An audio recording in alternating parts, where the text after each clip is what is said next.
Sanamente es una coproducción de CNN Chile con Fundaciones Rasmus y Grupo K.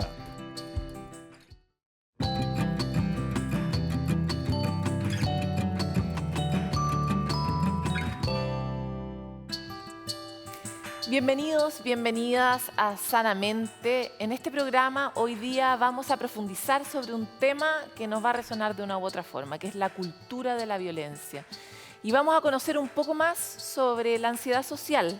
Además nos van a acompañar grandes invitados. León Cohen, famoso psiquiatra, va a hablar sobre esta vida post-pandemia y cómo tal vez hemos cambiado los chilenos. Y también Erika Castro, para conocer una herramienta muy concreta y a la altura de los tiempos que corren, que son los videojuegos, para trabajar con estos temas tan centrales como son combatir la violencia dentro de los colegios y acompañar a nuestros niños, niñas y adolescentes en su desarrollo con talentos y capacidades emocionales para la época que están viviendo. Esto y mucho más en este capítulo que ahora comienza de Sanamente.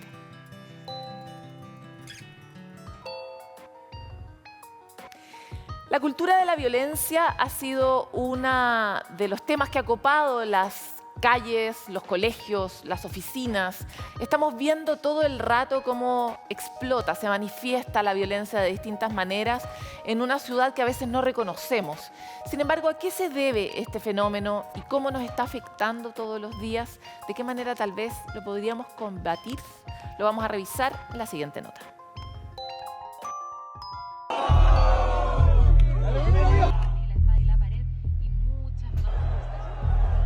¿Qué nos lleva a reaccionar así? Quizás la rapidez de la vida, algo en nuestro ADN o la constante exposición a imágenes de violencia. Lo cierto es que el síntoma está. Tengo más fuerza que tú, me impongo, te aplasto y si te gusta bueno y si no, vemos quién tiene más fuerza. La gente se molesta rápidamente. Tú la topas y te contestan muy mal. Yo a veces me levanto con todas las tiras a trabajar. Y ahí, nos falta el chofer que no te para. Lo vemos gente que no está contenta, que no está conforme con su vida. La violencia no solo puede ser física, existen diferentes formas, más pequeñas o hasta sutiles, en el tráfico, en atención al cliente o en el trabajo. El bullying no solo existe en los colegios y nos habla de algo más profundo. Estamos inmersos en la sociedad y todos, en alguna manera u otra, reflejamos el mundo en el cual estamos inmersos social y culturalmente hablando. La impulsividad se vuelve la regla en un espacio marcado por la inmediatez. El liderazgo se demuestra en ser el más fuerte.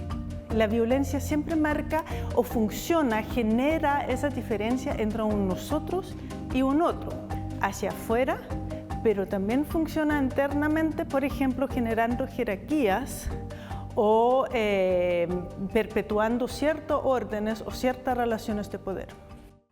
Hace un buen tiempo que nos quedamos sin imágenes de futuro. Yo siempre hago este ejercicio, o sea, si yo te pregunto, no sé, qué sé yo, hace 20 años, ¿cómo iba a ser el futuro? No sé, pues los 90, pero así rápidamente, si te pregunto cómo iba a ser el futuro, uno se imaginaba, qué sé yo, no sé, autos voladores. Uno decía, bueno, hay alguna cosa que viene más allá. Por último, una cosa tecnológica.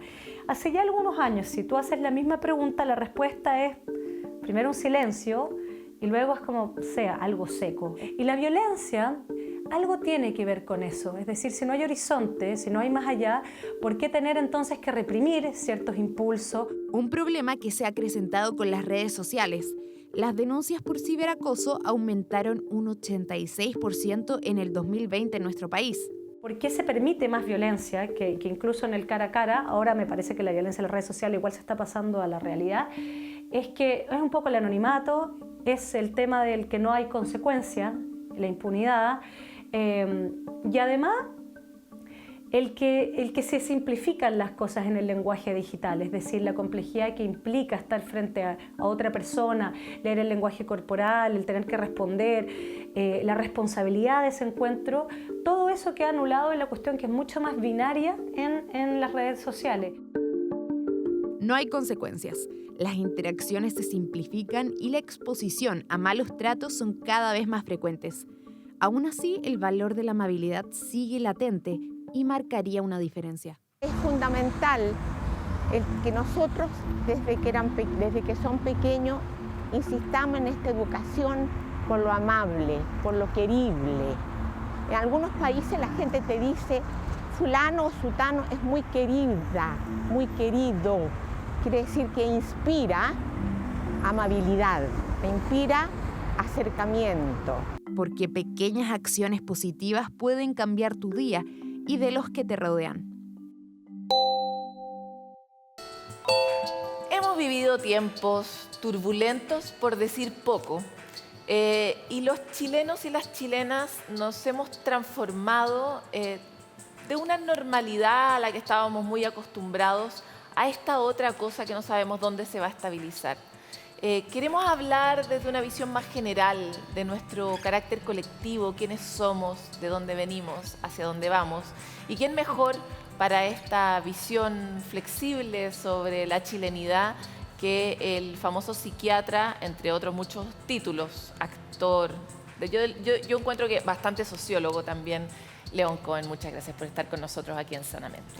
Gracias, Paloma, por invitarme y sobre todo gracias como ciudadano por esta iniciativa que yo creo muy importante, incluso como terapia nacional. Bueno, hagamos un poco de terapia nacional porque es interesante la posibilidad que ofrece el cambio, ¿no? La terapia de alguna manera es ese momento en que uno descubre que hay algo o muchas cosas de uno que no van bien. Le produce miedo, le produce incertidumbre, pero sabe que tiene que cambiar hacia otro lugar y va a una terapia e inicia un nuevo camino. ¿Podríamos decir que estamos en ese momento como sociedad chilena? Yo creo que lo que ha estado ocurriendo en los últimos años, sobre todo desde el estallido, han sido movimientos que tienen un efecto terapéutico a nivel social, porque nuestra nación ha podido ir a través de la dinámica política y todo eso, encontrando caminos para poder elaborar, en parte a lo menos, temas que estaban presentes en nuestra vida desde hacía mucho tiempo. Es muy interesante lo que plantea, sobre todo desde el punto de vista de empezar a mirar cosas. Es algo que pasa mucho en la terapia, mirar cosas que no habíamos visto sobre nosotros. Antes de empezar esta entrevista hablábamos sobre qué es lo que caracteriza al ser social chileno y tú lo describías como un ser que es fóbico obsesivo, un carácter social fóbico obsesivo.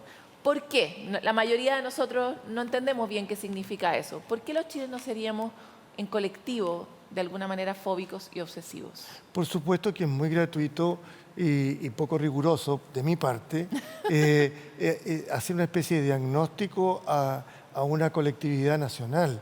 Pero en términos generales, sin que eso cubra a todas las multiculturalidades de nuestro país, sobre todo en las grandes urbes, podemos hablar de una cierta personalidad con características fóbico-obsesivas, que significa cosas que a lo mejor van a reconocer ustedes. Por ejemplo, esa cierta timidez que tenemos los chilenos, que se traduce a veces en discreción, en una cierta tendencia más bien a la poca expresividad, ¿cierto?, al control emocional, a la formalidad, a una cierta rutina y un cierto sometimiento de repente frente a la autoridad, un control a veces como desmesurado de la agresividad, que son características que son propias de la dimensión obsesiva y que tienen que ver con dinámicas evitativas que son características de los fenómenos fóbicos. A ver, entremos un poco en la primera descripción, lo que decía que está relacionado con la línea más obsesiva. Me acuerdo de esta rutina famosa del Festival de Viña, de este argentino que decía que los chilenos lo pensábamos pero no lo decíamos. ¿Es eso obsesivo? Contenido. Sí, el control tanto emocional como de ideas tiene mucha relación con nuestra forma de ser, a diferencia de nuestros hermanos argentinos, que son muy diferentes a nosotros. Nosotros nos encantan, nos entretienen, porque esa capacidad que tiene cuando uno visita Buenos Aires, por ejemplo, desde el taxista hasta el intelectual. De expresarse. De expresarse, tanto en cuanto a las ideas como a las emociones. Y de una forma muy horizontal. Y ahí quisiera ir a otra descripción que hacías, que tenía, decías este sometimiento, como que como sociedad nos hemos acostumbrado durante un largo tiempo al sometimiento. ¿De dónde crees que viene eso y qué impacto tiene en particular en cómo nos sentimos los chilenos? Sí, mi impresión como ciudadano informado es de que mantenemos desde hace mucho tiempo una especie de dinámica social decimonónica, es decir, más propia de la época de la oligarquía, digamos, campesina. Como feudal. La relación del patrón con el campesino, ¿cierto? En nuestra vida. Y que eso se ha prolongado en lo sustancial, incluso hasta no hace mucho, a pesar de tener nuestros teléfonos inteligentes, a pesar de los cambios en las variables sociales y económicas que hemos tenido después de la concertación. Sin embargo, los cambios culturales han quedado atrás. Los cambios, digamos, de esto que estamos hablando. El rasgo del carácter, claro, de cómo nos relacionamos entre nosotros. Se congeló en una cuestión medio apatronal. Y ojo de que en el mundo obsesivo se da por un lado el sometimiento, pero también se da lo que se llama la formación reactiva, que significa actuar de una manera exactamente opuesta, de una manera forzada, y eso significa que de repente se produce una especie de personaje forzado, sobreactuado, agresivo. Ya, eso es interesante, porque parte de lo que tú planteabas de esta timidez, de esto de implotar en el fondo, dejarse todo adentro, no se condice con el nivel de agresividad que sentimos los chilenos todos los días. Yo creo que ya es un diagnóstico totalmente transversal, mucho más dado por la experiencia que por los estudios, que en el trabajo, en el colegio, en la calle, en la micro, el nivel de agresividad es muy alto. Eso correspondería más a qué tipo de carácter que tú planteas y por qué estamos tan violentos, por qué tan agresivos. Sí, yo creo que esto que estamos hablando de esta manera, que yo lo estoy diciendo, estas defensas obsesivas, este control emocional, desde hace años de a poco se ha ido como desajustando, se ha ido como perdiendo su fuerza, y eso implica de que comienzan a aparecer, a explotar, tanto en el plano de las ideas como en el plano emocional, manifestaciones emocionales como es la agresión. Ahora, León, me gustaría entrar un poco en otra idea que conversábamos y tú me decías, yo creo que un rasgo de estos tiempos, inevitable y sobre todo después de la pandemia, es el impacto del estrés crónico, que es una enfermedad silente, ¿verdad? Que no la vemos, no la entendemos, pero la padece nuestra biología y por supuesto nuestra cabeza. ¿En qué podemos identificar que estamos crónicamente estresados? Bueno, en parte lo que estamos hablando en que la vida cotidiana de la ciudadanía ha cambiado, la aparición de una agresión mucho más patente y además violenta e incluso cruel, impacta en la cultura nuestra de una manera como no había ocurrido nunca antes. Hemos tenido, por supuesto, en nuestra historia, como el golpe de Estado, por ejemplo, o lo que ocurrió durante la dictadura, momentos en los cuales han habido apariciones de mucha crueldad, pero siempre son como situaciones PIC o cosas sordas que no involucran a toda la población. En este caso se está generando una atmósfera en que van de la mano una agresión violenta y cruel y casi psicótica, junto con un miedo generalizado. Entonces, eso se ha ido como manteniendo y eso genera entonces una especie de estrés crónico que significa que nuestro organismo, tanto del individuo, de las familias, de las comunidades, están con un alerta sordo permanente, mantenido, permanente. Entre tanto, la gente va a trabajar, hace sus cosas, trata de ser feliz, trata de compartir, pero igual los vasos sanguíneos están apretados, ¿cierto? Igual los músculos están contraídos y todo eso en algún momento va a pasar la factura. Sí, lógico. Ahora, quisiera entrar en otro punto antes de hablar de la factura, que tiene que ver con esta descripción que hacías histórica en nuestro rasgo de carácter nacional de acostumbrar a una agresión sorda, le dijiste tú, en la casa o en el trabajo. ¿Cómo son esas agresiones sordas en el trabajo o en la casa? Ayúdanos a mirarlas. Representa el sometimiento a relaciones laborales, por ejemplo, en empresas, instituciones de todo tipo, en las cuales la autoridad, al estilo decimonónico, se comporta de una manera prepotente, despreciativa y arrogante, cosa que empezó a adquirir una forma inusualmente grosera a partir de los años 80, con todo este desate neoliberal. Y eso genera entonces que la vida en las oficinas, sobre todo para la gente que trabaja en los sectores gerenciales o medios, más que con los obreros mismos, hace de que la vida laboral se torne entonces con un estrés permanente, crónico.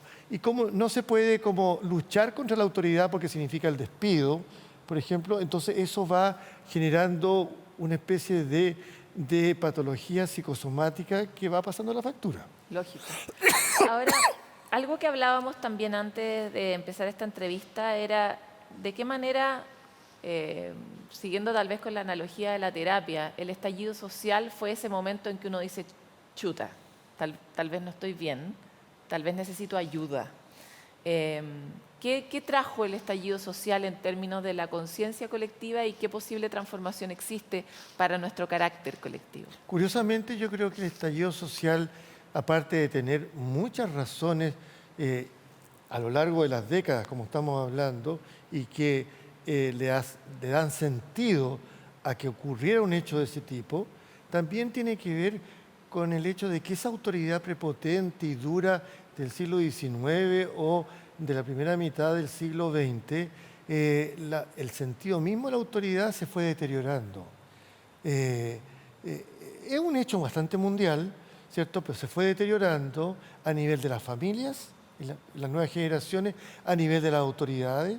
La ciudadanía comenzó a perderle el respeto, ¿cierto?, a los diputados, senadores, crisis de a la las gente de la instituciones. moneda. Claro. Entonces, eso va abriendo entonces un espacio para que todo eso que estaba sometido frente a una autoridad establecida y muchas veces prepotente, encontrara como una vía para poder dar cuenta de años de injusticia, de abuso, de desprecio, etcétera, y que de repente, de a poco empieza a dar señales. Yo creo que las señales tuvieron que ver con las manifestaciones estudiantiles y con el hecho de que la autoridad no hacía nada, se producía una impunidad y eso entonces genera una especie de bola de nieve que finalmente se transformó en algo, primero, extraordinariamente violento, porque es una evacuación de algo que estaba ahí como guardado hace mucho retenido, tiempo. Pero que luego, y yo quiero acentuar esto, luego se manifestó en la concentración del 1.000.000 y tanto de personas. Y yo creo que se habla mucho de la revuelta, pero no se habla de esa manifestación. Y yo creo que lo central es esa manifestación. Eso es lo central. ¿Qué simboliza esa manifestación para ti en términos de nuestro carácter? ¿Qué ha traído a nuestra vida? Esa manifestación significa de que la gente protesta, manifiesta su opinión de una manera que es más racional, de una manera en la cual los lazos de la ciudadanía entre sí se ponen de acuerdo para poder dar cuenta con su presencia de que tienen que haber cambios, ¿ya? Y que se centra en eso y no en la destrucción que inevitablemente empieza a contaminarse con la psicopatía, la delincuencia y con cosas que difieren, que se alejan del propósito, digamos, de poder producir cambio en la sociedad. León, me queda un minuto, pero quisiera ver desde el punto de vista terapéutico nacional, esa manifestación abre un camino distinto de nuestro carácter fóbico obsesivo? O sea, en el fondo, ¿hacia qué carácter podríamos estar transitando a propósito de ese quiebre que no sabemos dónde va a terminar? Bueno, para alguien o para una comunidad que tiene estos miedos y este control emocional, el ser capaz de abrirse a pensar y a conectarse con sus emociones sin tanto miedo, eso abre la posibilidad de un cambio que no es ni destructivo, ni tampoco que es autodestructivo en el sentido de dejar el statu quo como está. Un cambio que permita realizar transformaciones realistas dentro de nuestra vida como país. Y eso es lo que esperamos de la convención, por eso la aprobamos, ¿cierto? Y esperamos del texto y también esperamos del Congreso, todo eso. Y yo tengo esperanzas que eso se puede dar. ¿Hay una nueva épica? Yo creo que hay una nueva épica. Nosotros somos fome como cultura y todo este tipo de cosas nos permite como vivir en algo que nos genera esperanzas, y eso tiene que ver con una épica que no es una cosa así como ganarse la Copa América, que dura un tiempo y después se va, ¿cierto? Como ya sabemos. No, esto lo que esperamos es de que haya algo que entregue un cambio en nuestra dinámica como nación. Hay muchos conceptos que vienen aparejados. Inclusión, ¿cierto? Multiculturalidad. Paridad. Claro, cambios en la relación con la naturaleza. Una serie de temas extremadamente interesantes. Y yo lo que espero es que las expectativas grandiosas, por un lado, ¿cierto?, no lo arruinen todo esto, y que por otro lado, siempre aquellas instancias que tienden como a evitar el cambio tampoco lo arruinen, y podamos abrirnos entonces en los próximos años a un Chile progresivamente diferente en cosas muy importantes. Desde ya, la existencia que tengamos un presidente joven, inteligente, culto y capaz de poder relacionarnos con los poderes internacionales sin que nos dé vergüenza, es un paso adelante. Un poco más sano. Ojalá Así un país es. un poco más sano. Claro, sanamente, sano Chile. Muchas gracias, León, por estar Gracias aquí. a ti, Paloma. Hicimos bastante sociología, pero es interesante mirarnos y también como el colectivo que somos. Este programa se ha centrado mucho en las herramientas individuales y sin embargo todas ellas están solamente sostenidas en un sistema colectivo, que es con el otro, en la comunidad, en el barrio y en este caso en una escala mayor en el país.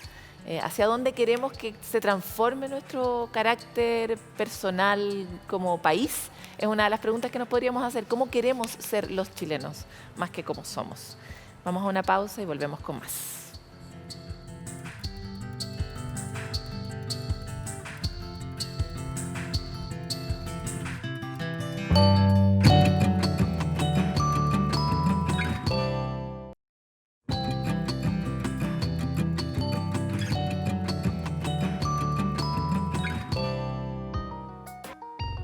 Unos capítulos atrás que usted puede revisar a través de nuestro canal de YouTube, veíamos esta entrevista a Siddhartha Ribeiro, este neurocientífico que hablaba de cómo hemos ido perdiendo la capacidad de soñar y con eso la capacidad de coordinarnos colectivamente en un sueño colectivo hacia el futuro.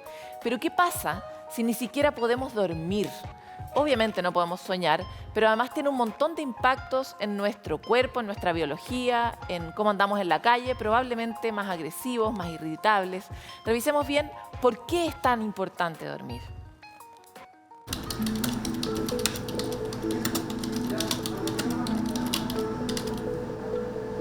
Me cuesta demasiado dormir. Generalmente sí me cuesta un poco dormir. Me cuesta dormir, sufro de insomnio. Hace muchos años que me cuesta dormir.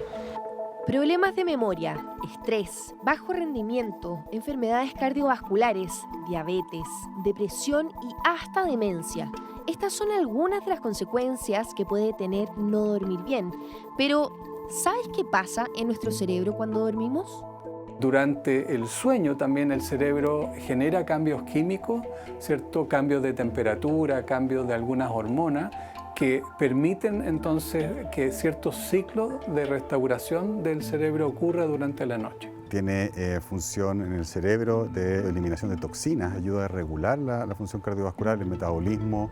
El ciclo del sueño tiene 4 etapas, pero una de ellas es primordial, ya que le permite al cuerpo reparación física, descanso y conservar energía. Se trata del sueño profundo. Cuando esta etapa se ve interrumpida, las consecuencias pueden ser muchas y muy graves. Dormir mal o dormir poco, ambos afectan nuestras capacidades cognitivas. Uno tiene alteraciones de la atención, de la concentración, puede haber riesgos de accidentes. El mal dormir en forma crónica empieza a predisponer al desarrollo de patología de índole anímica y ahí claramente los trastornos depresivos y ansiosos son los que lideran. No son pocos los que se la pasan dando vueltas en la cama, considerando si contar ovejas funcionará esta vez. De acuerdo con la última encuesta nacional de salud en Chile, se estima que más de un 63% de las personas tienen algún tipo de trastorno del sueño, siendo el insomnio y la apnea los más comunes. Se estima que el 40% de las personas con insomnio tienen alguna patología psiquiátrica, ya sea como causa o consecuencia.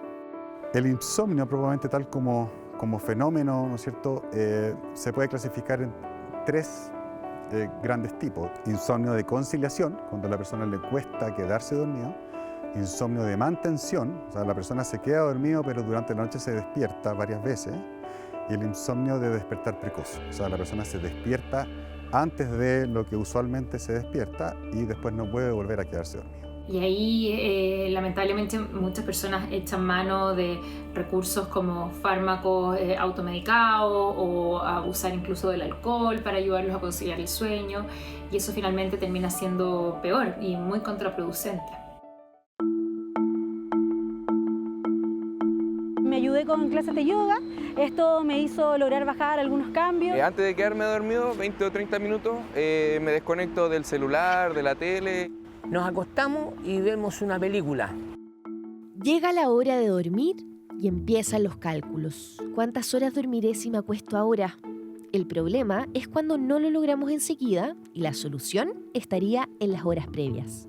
Generalmente el mal dormir tiene que ver con retardar el inicio del sueño y tener un espacio donde hay muchas situaciones que nos despiertan repetidamente en la noche. Para el buen dormir, despertarse siempre a la misma hora, acostarse a la misma hora, evitar sobreestimulación antes de irse a acostar. Cafeína, tabaco, evitar hacer ejercicio justo antes de acostarse. Tener una rutina saludable y buenos hábitos muchas veces pueden no ser suficiente. Cuando el problema persiste, la recomendación es acudir a un profesional para recibir la ayuda adecuada.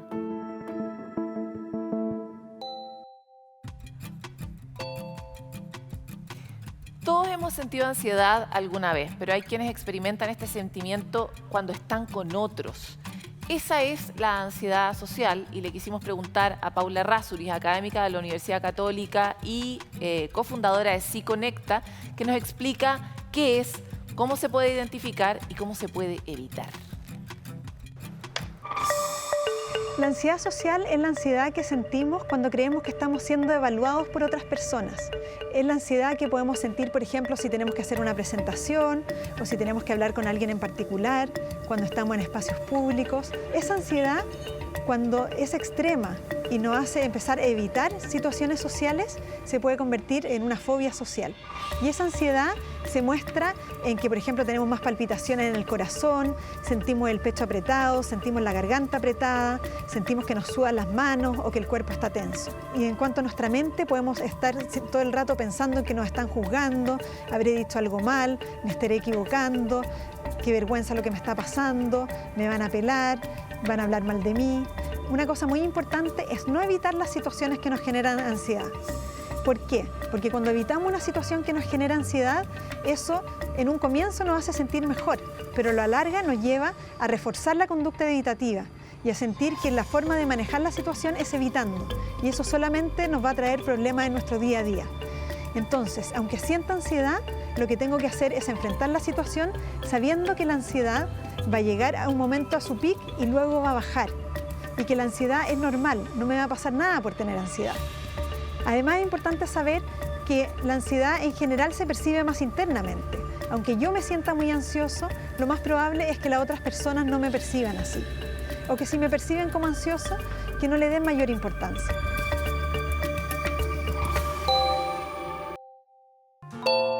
Y llegamos a este momento de punto de encuentro donde revisamos algunas iniciativas o alternativas que podemos usar en nuestra vida cotidiana.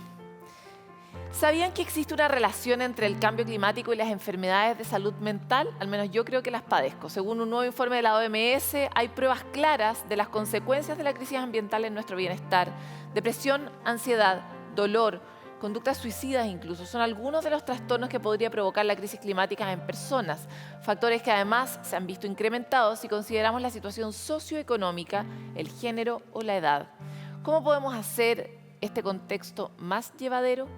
Por ejemplo, Filipinas reconstruyó y mejoró sus servicios de salud mental tras el impacto del tifón Haiyan en 2013 y en India preparan a la población para responder ante los riesgos climáticos. Algunas de las recomendaciones de la OMS son integrar el apoyo de salud mental con acción climática en política pública, aumentar el presupuesto para financiar este tipo de medidas e incluirlas en la elaboración de programas de salud. Acciones concretas a considerar que podrían generar un beneficio en las personas al entregar tiempo las herramientas necesarias para enfrentar la enfermedad de salud mental que este tipo de información provoca.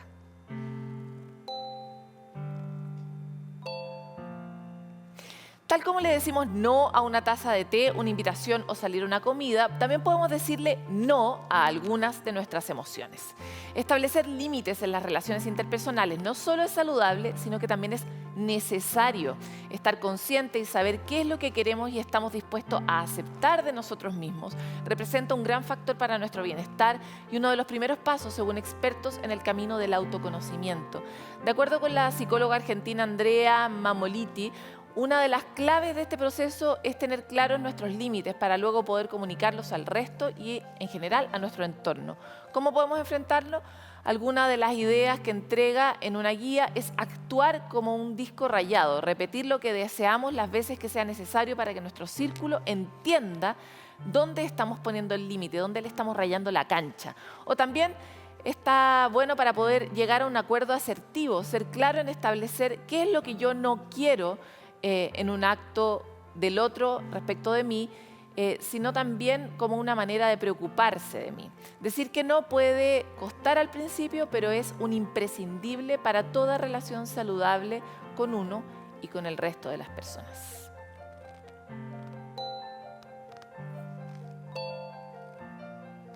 Hoy les queremos recomendar también un podcast que está relacionado, por supuesto, con los asuntos de salud mental y de bienestar. Es Entiende tu mente. Tiene 20 minutos de duración y es uno de los podcasts de psicología más conocidos. Estos audios permiten entender mucho mejor cuál es tu tipo de personalidad y el modo en que funciona tu mente para aprender y gestionar mejor justamente esas emociones. Las voces de Entiende tu mente son las del psicoterapeuta y escritor Luis Muiño, el podcaster Molo Cebrián y la coach Mónica González. Pueden escucharlo en Google Podcast, Apple Podcast, Spotify, entre otros.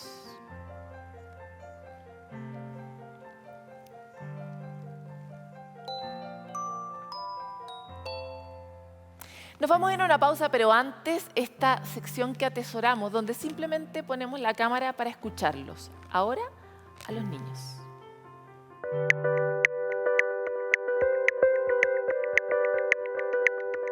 ¿Me están grabando?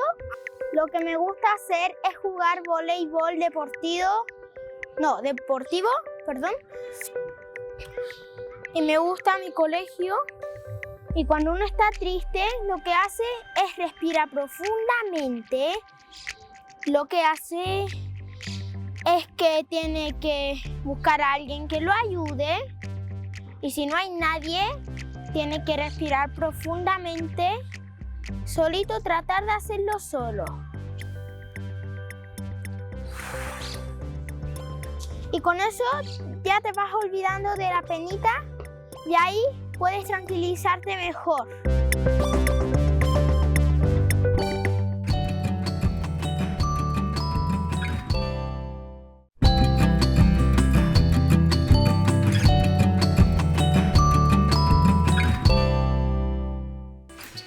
El mundo digital en el que vivimos tiene enormes problemas. Hemos revisado varios aquí en este programa sobre el impacto que tiene no solo en los niños, no solo en los jóvenes, sino también en nosotros mismos el uso de la tecnología o el mal uso de ella o el abuso de ella.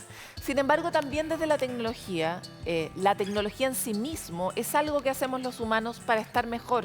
Y así también dentro del mundo digital existen muchos desarrollos e innovaciones que buscan un mayor bienestar, en este caso para la salud mental y específicamente para el trabajo de la violencia en los niños y niñas. Es por eso que hoy día queremos hablar con una psicóloga, especialista, desarrolladora de videojuegos, con un equipo multidisciplinario que ha dedicado muchos años de su vida a esta tarea específicamente que hoy es tan urgente. Erika, muchas gracias por estar aquí. Muchas gracias también por esta cordial invitación y eso. Erika, me gustaría partir muy brevemente, tratar de comprender por qué ustedes deciden hacer un videojuego para trabajar con la violencia en general en los niños o trabajar psicoemocionalmente con los niños. De alguna manera nos fuimos dando cuenta que los niños ya estaban teniendo hace varios años atrás una segunda vida en el mundo de los videojuegos. Ellos viajan allá y de alguna manera van también haciendo un proceso súper inmersivo. Van conociendo amigos, personajes, van creando realidades y se nos presentó como una tremenda oportunidad de aprendizaje, donde en el fondo todos los contenidos que estaban entregando los videojuegos nos parecieron que debían ser complementados con contenidos mucho más educativos. Entonces ahí nos lanzamos en esta aventura de poder abrir experiencias de desarrollo interior, de desarrollo personal, de desarrollo emocional a través de los videojuegos. Ahora, este juego es muy poco parecido a lo que uno se imagina de un juego educativo, porque tiene además una historia bien particular. Cuéntanos cómo parte esta historia y por qué ustedes toman la decisión de usar este tipo de narrativas para un juego de niños. Para nosotros la historia es fundamental. Qutian, la avatar de Mogan, de alguna manera invita a las niñas, a los niños a poder sentir esa identificación con su historia, con su fortaleza y con la capacidad de resiliencia que tiene ante la adversidad. Qutian va enfrentando una serie de situaciones, de adversidades, de batallas, de encuentro con personas nuevas que en el fondo le va ayudando a poder descubrir cuál es ese camino de evolución personal que le permite ir creciendo, ampliando su conciencia, fortaleciendo su sentido ético y además la conciencia de estar con otros, tanto personas como también en el mundo animal. O sea, igual siendo un videojuego educativo, es un videojuego que integra bastante la violencia cotidiana. Sí. ¿Por qué y qué tipo de violencia y cómo? ¿Y por qué eso es educativo? Porque a nuestro juicio, ayudar a las niñas y a los niños a poder usar habilidades mucho más empáticas y colaborativas pasa por cuestionar el uso de la violencia. Y la única manera para nosotros importante y eficaz de poder cuestionar la violencia es colocar a los niños en situaciones en las que tengan que tomar decisiones. Situaciones además que muchas veces son muy cercanas. Muy cercanas. Nosotros abordamos, por ejemplo, lo que es la experiencia con la violencia en general con los pares, la violencia en la familia, la violencia hacia el entorno, la violencia social. Y en lo que son los 5 capítulos, en el fondo, van enfrentando toda esta diversidad de situaciones y a partir de una toma de decisiones, los gamers debieran ir aprendiendo justamente a ser cada vez más o progresivamente cooperativos, empáticos, considerando muchos más factores antes de tener que reaccionar de tal o cual manera. ¿Qué tipo de situaciones del juego se parecen a la que viven los niños y niñas chilenos? Mira, nosotros abordamos en Mogan varias y algunas bien complejas. Por ejemplo, el bullying. O sea, como la experiencia de ser discriminado, por ejemplo, por los pares o ser excluido y cómo en el fondo Qutian, al verse envuelta en esta situación, va de alguna manera superando esto, va abriendo camino, va conversando con los personajes que se van presentando en el videojuego. También nosotros abordamos situaciones como, por ejemplo, una situación de violencia en la familia, qué hacer cuando me ha tocado enfrentar esto. O también dentro de la familia de ella, ¿hay violencia intrafamiliar? De ella. Entonces ella tiene que afrontar los recuerdos que le trae haber sido expuesta a una familia con experiencias de violencia. Que es algo muy común en Chile, además. Es muy alto los niveles de violencia que hay en Chile y en Latinoamérica. O sea, es un problema en realidad la violencia que hay.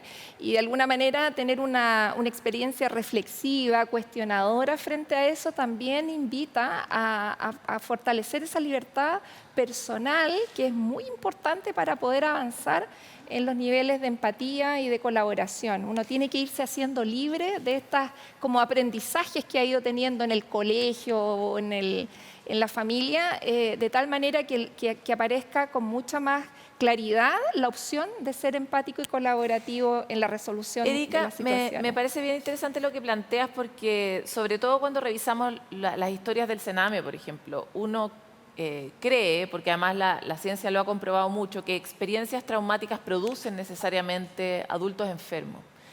Sin embargo, aquí hay algo que integra la experiencia traumática no como una condena, sino como una oportunidad. Claro. ¿De qué manera podemos efectivamente trabajar con nuestros traumas y convertirnos en algo distinto gracias a estas herramientas? Cuéntanos, por ejemplo, alguna escena en particular donde se le ayude a los niños a desarrollar estas habilidades. Sí, súper bonita pregunta. Mira, yo ahí quiero hacer una afirmación. Nosotros pensamos que Chile tiene un síndrome postraumático en varios niveles, en el plano social, en el plano, bueno, como efecto de la pandemia, pero también porque hay de alguna manera, una legitimidad del uso de la violencia en espacios que debieran ser esencialmente seguros, como la familia, como la casa, claro, como el colegio, ¿te fijas? Entonces, de alguna manera, este síndrome postraumático hay que sanarlo.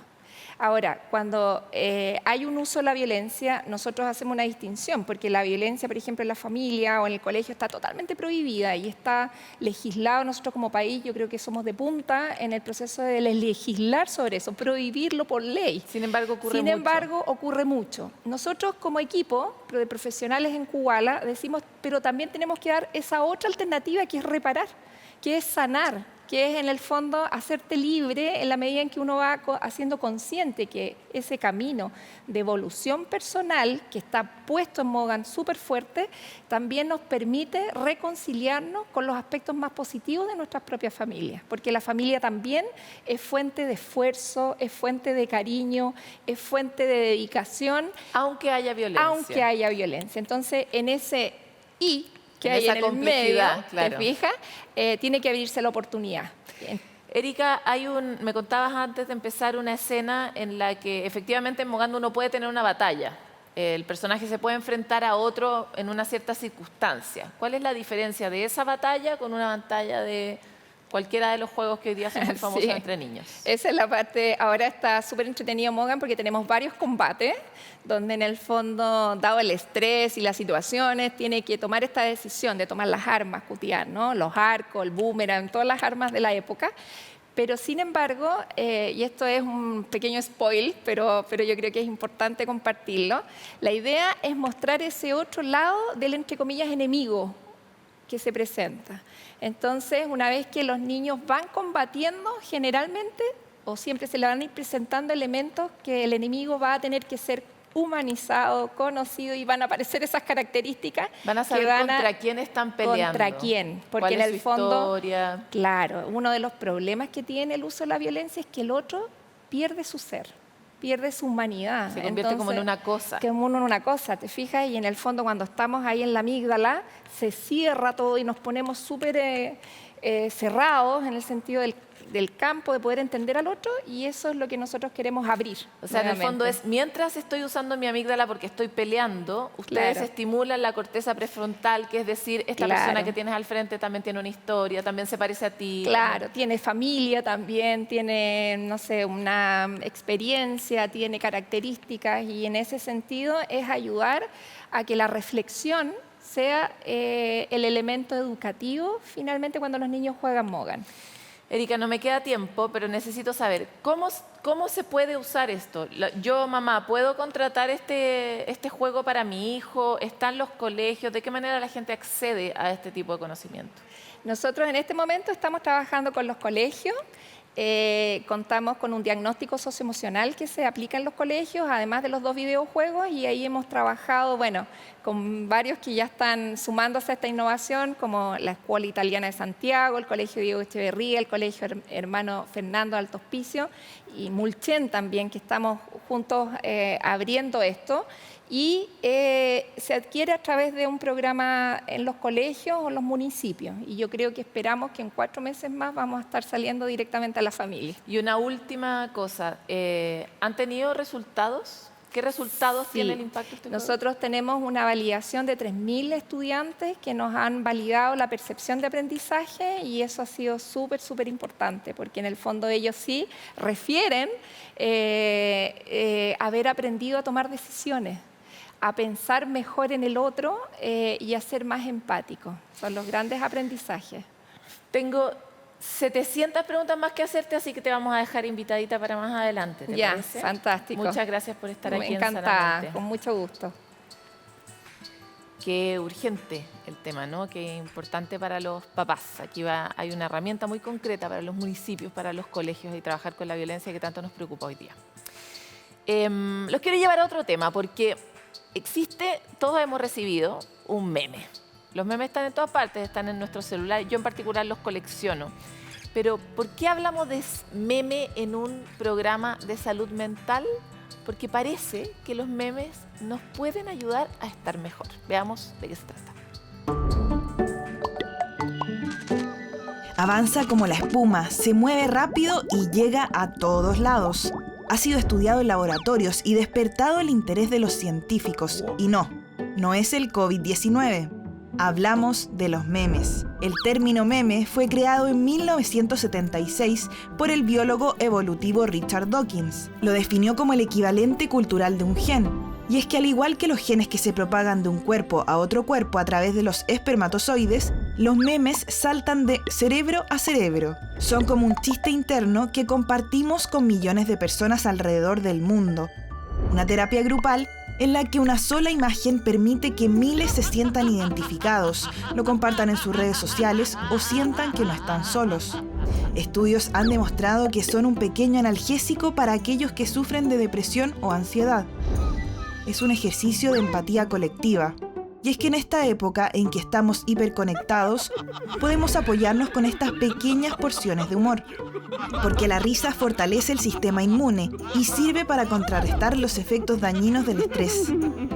Así que tómate en serio ese meme que recibiste hoy. Es una oportunidad para estar con otros y, claro, sonreír en un día difícil. Antes de irnos, y como ya es costumbre, queremos dejarles esta recomendación de un teléfono de ayuda e información de orientación para la violencia contra las mujeres, el que entrega apoyo sobre a dónde se puede ir, dónde se puede denunciar en caso de maltrato físico o psicológico. El teléfono es el 1455 y también está disponible un WhatsApp que es el +569 97000 9700 7000. 9-700 7000. El maltrato a las mujeres es algo muy frecuente. Uno a veces no lo identifica porque tal vez es más psicológico que físico. En cualquier evento, no solo es un delito, sino que es algo que nadie tiene por qué aceptar. Es un límite que hay que aprender a poner para estar mejor. Les dejamos esta recomendación y nos los encontramos otra vez en otro capítulo de Sanamente.